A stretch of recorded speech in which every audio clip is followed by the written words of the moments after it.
प्रकृति का एक नियम है मेरे भाई कि जब भी इंसानों द्वारा प्रकृति में प्रदूषण फैलाया गया है, जब भी जितनी भी बार, तब तब प्रकृति ने अपना रौद्र रूप दिखाया है। और क्लाइमेट चेंज आज कोई ये नई समस्या नहीं हुई है, बहुत बार पहले भी हो चुकी है। लेकिन जब जब क्लाइमेट चेंज हुआ है तब तब प्रकृति ने अपना रौद्र रूप दिखाया है। और ये कोई बदला लेने की बात नहीं है, ये नियम है प्रकृति का। क्योंकि जब आदमी अपनी सीमा को पार कर जाता है तब प्रकृति को उसको सबक सिखाना ही पड़ता है। प्रकृति माँ है हमारी, और माँ जब तक बच्चा छोटी मोटी शरारत करता है तब तक झेल लेती है, लेकिन जब वो उपद्रव करने लग जाता है तब उसको मार पड़ती ही है। और यही आज हम लोग पृथ्वी के साथ में कर रहे हैं। और पॉल्यूशन इतना बढ़ा चुके हैं, और साथ ही में पृथ्वी का जो ग्लोबल वार्मिंग टेम्परेचर है, वैश्विक तापमान है, वो भी काफ़ी बढ़ चुका है, जो कि नीचे आने की कोई उम्मीद है नहीं उसकी भी। 1.5 डिग्री की एक बार ऊपर चला गया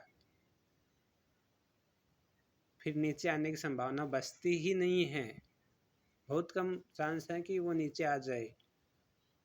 वो तब आ पाएगा जब सारे लोग, पृथ्वी की समस्त दुनिया के सारे लोग एक साथ क्लाइमेट चेंज के ऊपर एक्शन लें और उसके ऊपर खरा उतरें। आज बहुत सारी जगहों पर क्लाइमेट चेंज को लेकर चर्चा हो रही है, और इसके लिए जैसे अभी 2015 में पेरिस का समझौता हुआ था, इससे पहले भी ना जाने कितने समझौते हो चुके हैं। देशों के, अलग अलग देशों के मध्य वार्ताएं हो रही हैं, लेकिन उससे सारांश कुछ भी नहीं निकल रहा है। चाहे जितने नियम बना लो, लेकिन उनके ऊपर खरा उतरने वाला भी तो कोई चाहिए होगा, तभी तो काम करेंगे ना वो नियम। वरना वो नियम कागजों में लीपापूर्ति करने लायक ही रहेंगे। आज हम देख पा रहे हैं कि अलग अलग देशों के मध्य, जैसे यूक्रेन रशिया का युद्ध हो, या फिर इराक इजराइल ईरान, ये सब लोग युद्ध कर रहे हैं, तो उसमें क्या पर्यावरण प्रदूषण नहीं हो रहा है? जो मिसाइल, जो टैंक, जो ड्रोन हमले हो रहे हैं, उनमें प्रदूषण नहीं हो रहा है क्या? उस प्रदूषण को कैसे रोक लोगे? समझौता तो हुआ था कि सभी देश अपने अपने देश के अंदर जितने भी पॉल्यूशन के सोर्स हैं उनको कम करने की सोचो, लेकिन अभी तो जो जंग हो रही हैं वो ईंधन ऊर्जा के लिए हो रही हैं, क्योंकि क्रूड ऑयल का खेल सारा चल रहा है कि अमेरिका चाहता है कि मैं इस क्रूड ऑयल के ऊपर कब्जा कर लूँ, क्योंकि इससे काफ़ी इनकम हो रही है।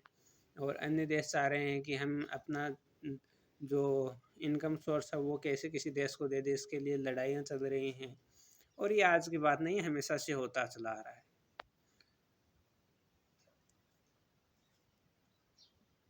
चाहे मुझे पृथ्वी का जितना शोषण करना पड़े मैं कर लूँगा, पर मुझे पैसा आना चाहिए। ये एक सोच चली हुई है समाज के अंदर। प्रकृति का जितना शोषण हो रहा है होने दो, जेब में पैसा आना चाहिए, बस। बात सीधी सी है। किसी को कोई मतलब नहीं है कि पर्यावरण प्रदूषण हो रहा है या नहीं हो रहा है। आज AQI कितना जा रहा है, आज टेम्परेचर कितना है, और आज ह्यूमिडिटी कितनी है। ये सब चीज़ें एक साथ असर नहीं करती हैं, ये धीरे धीरे अपना रौद्र रूप दिखाना शुरू कर रही हैं, और वर्तमान में भी कर रही हैं। आज 2026 का दौर चल रहा है, अभी भी चालू हैं। बहुत सारी मौतें हो रही हैं क्लाइमेट चेंज के कारण, लेकिन हम ऐसे बेवकूफ़ लोग हैं कि मानने को तैयार नहीं हैं कि मौतें हो भी रही है क्लाइमेट चेंज की वजह से। आज हम उनको अलग अलग नाम दे रहे हैं। 2019 के अंदर कोरोना वायरस आया था, तो वो एक वायरस ने पूरी दुनिया हिला डाली थी। पूरी दुनिया एक वायरस ने हिला दी थी, और अभी तक बहुत सारी कंट्रियाँ उससे उबर भी नहीं पाई हैं। पूर्णतः मिट नहीं सकता वायरस कभी भी। हाँ, चाहे उसका वैक्सीनेशन करवा के उसको कम किया जा सकता है, लेकिन पूरी तरह से कोरोना वायरस कभी मिटेगा भी नहीं। और क्लाइमेट चेंज के कारण आज ग्लेशियर पिघल रहे हैं, जो पहाड़ों के ऊपर जो बर्फ़ थी वो सारी पिघल रही है। और बर्फ़ एक ऐसी चीज़ होती है जिसके अंदर किसी भी चीज़ को लंबे समय तक स्टोर किया जा सकता है। बर्फ़ के अंदर बहुत सारे वायरस दबे हुए हैं और वो काफ़ी लंबे समय से एक जगह पर बैठे हुए हैं। बस कहने का मतलब साफ सा है कि बर्फ़ में कोई भी वायरस हो या फिर कोई भी जीव है, उसको लंबे समय तक स्टोर किया जा सकता है। और वो बर्फ़ पिघलेगी तो करोड़ों साल पुराने वायरस भी आज फिर से उभर कर आएंगे। यहाँ पर लाखों वायरस आने वाले हैं, जिनका हमें यह भी नहीं पता कि वायरस कौन सा है और इसकी वैक्सीन क्या होगी। फिर क्या कर लोगे? ये जो आज पर्यावरण प्रदूषण कर रहे हैं, जो जिनका कार्बन फुटप्रिंट आज काफ़ी ज़्यादा है, वे लोग इससे कुछ ज़्यादा प्रभावित नहीं होंगे लेकिन बाद में होंगे। उससे पहले आम आदमी इससे प्रभावित होगा। आज आम आदमी जो है वो सड़कों के ऊपर है।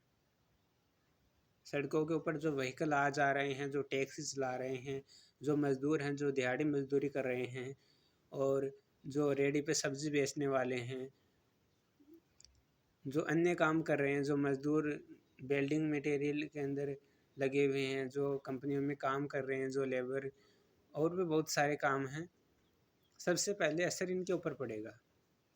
क्योंकि रोजी रोटी के लिए ये लोग अपनी शारीरिक मेहनत करेंगे तभी जाकर इनका पेट भरता है। और एक दिन ये मजदूरी न जाए तो शाम को इनकी रोटियों के लाले पड़ जाते हैं। तो इनको तो जाना पड़ेगा, चाहे धूप ज़्यादा हो कम हो, चाहे सर्दी हो गर्मी हो बरसात हो, ये लोग तो मजदूरी करेंगे तभी इनका पेट भरेगा। लेकिन जो रईस ज़्यादा हैं, जो अमीर लोग हैं, उनको कुछ फ़र्क नहीं पड़ने वाला। वो गर्मी ज़्यादा हो जाएगी तो ऐसे 20 पर या 25 पर कर लेंगे, 40 पर कर लेंगे। और भी उनके पास में सोर्स हैं ताकि वो गर्मी से सर्दी से सभी से बचाव कर लेंगे। वो अपने अनुकूलित वातावरण बना लेंगे, उनको कोई फ़र्क नहीं पड़ने वाला। अगर धरती ख़राब हो गई है इस पे, वो चाँद पर चले जाएंगे, वहाँ पर अपनी कॉलोनियाँ बसा लेंगे। लेकिन उनका मानना यही है कि जितना इसका शोषण किया जा सकता है पृथ्वी का उतना कर लो, चाहे किसी की जान जा रही है तो जाने दो, हमें कोई फ़र्क नहीं पड़ता। न ही गवर्नमेंट ध्यान दे सकती है, क्योंकि जब तक आम आदमी इसके ऊपर ध्यान नहीं देगा गवर्नमेंट कैसे ध्यान दे लेगी। आज हम लोग अगर चुनाव की बात करते हैं तो चाहे बीजेपी आए कांग्रेस आए कोई फ़र्क नहीं पड़ने वाला, चाहे बसपा आए या फिर और कोई सरकार आए। लेकिन जब तक आम आदमी जागरूक नहीं होगा तो वो कैंडिडेट कैसे चुन लेगा अच्छे। अगर मैं खुद जागरूक नहीं हूँ तो मैं किसी जागरूक व्यक्ति को पहचान कैसे लूँगा कि ये जागरूक व्यक्ति है और मुझे इसको वोट देना चाहिए। आज जो हमारे नेता हैं वो तो सारे यही वादे करके आते हैं कि हम विकास करवा देंगे, ये सड़कें बनवा देंगे, ये नहर ले आएंगे, वो कर लेंगे, या पुल बना देंगे, या फ्लाईओवर बना देंगे, ये सारी चीज़ें। इसको तुम अगर विकास कहते हो तो फिर विकास की असली परिभाषा तुम जानते ही कहाँ हो, क्योंकि ये तो सब कुछ प्रकृति का शोषण करके आएगा। और हम विकसित राष्ट्र कैसे बन पाएंगे? 2047 का जो लक्ष्य दिखा रखा है गवर्नमेंट ने, क्या विकसित राष्ट्र बन पाओगे? खोखला कर दोगे देश को विकसित राष्ट्र बनने से पहले। अगर कोई आदमी लोन लेके बड़ी बड़ी गाड़ियाँ और बंगले बना रहा है तो वो अमीर नहीं बन गया, वो खोखला हो गया और गरीब बन गया वो दिखावे के चक्कर में। और यही आज भारत की दशा हो रही है। अन्य जो कंट्रियां हैं जो विकसित राष्ट्र हैं उनमें ऐसा नहीं है, वे अपने ज्ञान के बल के ऊपर आज विकसित हैं, उनके पास टेक्नोलॉजी है, उनके पास ज्ञान है, इसलिए वो आगे बढ़ रहे हैं। भारत जुगाड़ू देश है। आज यहाँ पर हर चीज़ के पीछे जुगाड़ लगा देता है लोग, चाहे एमिशन हो रहा है तो होने दो, चाहे धुआं निकल रहा है तो निकलने दो, जुगाड़ काम कर रहा है ना, करने दो, मुझे पैसा आना चाहिए बस। चाहे जुगाड़ से आए, चाहे किसी का माल चोरी करके आए, या फिर किसी का ज्ञान चुरा करके आए, कैसे भी आए, बात ये है सारी।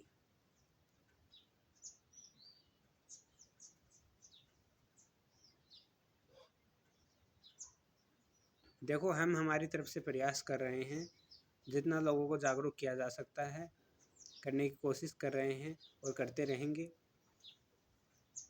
लेकिन आम आदमी को सबसे पहले जागरूक होना ही पड़ेगा। शोषित भी आम आदमी ही है और अपना खुद का शोषक बना बैठा है, जिसको कोई जगाने आए तो उसका उपकार मानना तो दूर की बात है, उसको मारने को दौड़ता है। ये दशा है। लेकिन जो सही है वो हम करेंगे, ये हमने ठाना है। बात ये नहीं है कि हम सोशल मीडिया के ऊपर ही बात को आगे बढ़ा रहे हैं, हम सोशल मीडिया के अलावा भी समाज के अंदर भी इन चीज़ों को लाने का प्रयास कर रहे हैं, और जो युवा पीढ़ी है उसके अंदर इन चीज़ों को डालने का प्रयास कर रहे हैं। हम अपने ही गली मोहल्ले के युवाओं को प्रेरित कर रहे हैं इन चीज़ों के लिए, ताकि मुट्ठी भर लोग भी अगर समझ जाएंगे तो हो सकता है कुछ बीच बचाव हो जाए। आ रही कुछ बात समझ में? धन्यवाद।